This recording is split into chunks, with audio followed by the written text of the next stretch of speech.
একাকিত্ব।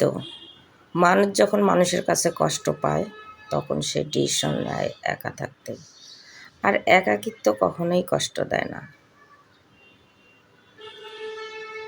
Hello everyone, আসসালামু আলাইকুম। আবারও হাজির হলাম নতুন একটা ভিডিও নিয়ে।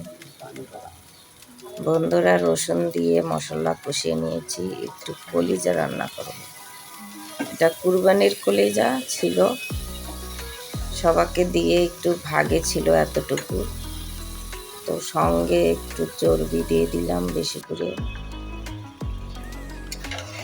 ভুনা করব কলিজা, তো চর্বি বেশি, আর কলিজার মধ্যে একটু চর্বি দিলে বেশি মজা লাগে আমার মনে হয়। আর রসুন তো আমাদের ঘরে সবাই পছন্দ করে। গরু মাংসর কিছু রান্না হলেই বলে যে রসুন দাও রসুন দাও, তো রসুন দিয়ে রান্না করলাম। একদম ভুনা ভুনা হয়ে গেছে।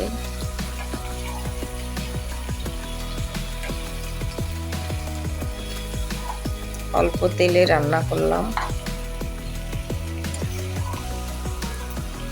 কলিজা ও চর্বি দিয়ে, কিন্তু চর্বি দিয়ে কোনো তেল বের হয়নি ওইভাবে। সুন্দর করে পেঁয়াজ বেরেস্তা করে দিয়ে দিলাম, ভাজা ভাজা হয়ে গেছে, অনেক সুন্দর হয়েছে, সুন্দর একটা সুঘ্রাণ বের হয়েছে। তো আরেকটা জিনিস আমার খুবই খেতে ইচ্ছে করছে, অনেক খোঁজাখুঁজির পর পেয়ে গেলাম, কাঁচা কাঁঠাল। আমি অবশ্যই পাকা কাঁঠাল তেমন পছন্দ করি না, খুব কম খাই। আর কাঁচা কাঁঠাল সিদ্ধ ও আমার খুবই পছন্দ। ছোটবেলায় দেখতাম আমার খালা, নানি, মা, মামিরা একবার হলো কাঁচা কাঁঠাল সিদ্ধ করে খাবে।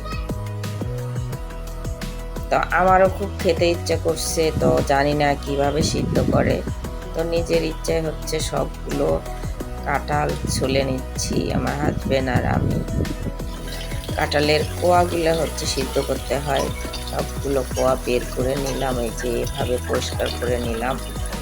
এখন ধুয়ে নিচ্ছি সুন্দর করে, ধুয়ে তারপরে সব ধরনের মশলা দিয়ে এটা রান্না করব। এটাকে বলে কাঁঠাল সিদ্ধ। আমার এই কাঁঠাল সিদ্ধ খেতে ভীষণ ভালো লাগে। বিচিগুলো ফেলে দিই, বিচিগুলো থেকে ছাল উঠে নিয়েছি।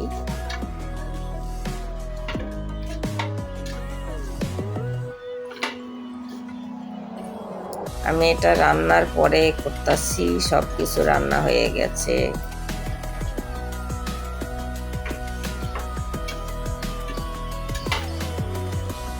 একটু মাখাই নিচ্ছি আর সামান্য একটু পানি দিয়ে ঢেকে দিয়েছি, সিদ্ধ হচ্ছে।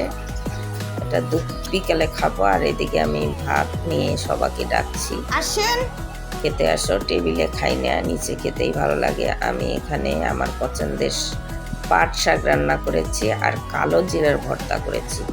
সত্যি বলছি, মাংস খেতে একদম ভালো লাগে না। আসো। তো কলিজাটা বেশি দিন ফ্রিজে রাখলে মজা লাগে না, এই জন্য তাড়াতাড়ি রান্না করলাম। কলিজা নিয়েছি, কিন্তু কলিজা খায় নেই কেউ, কলিজা খায় নেই। এই যে সম্পূর্ণ কলিজা আছে, কেউ খায় নাই, শুধু শাক দিয়ে ভাত। আল্লাহ।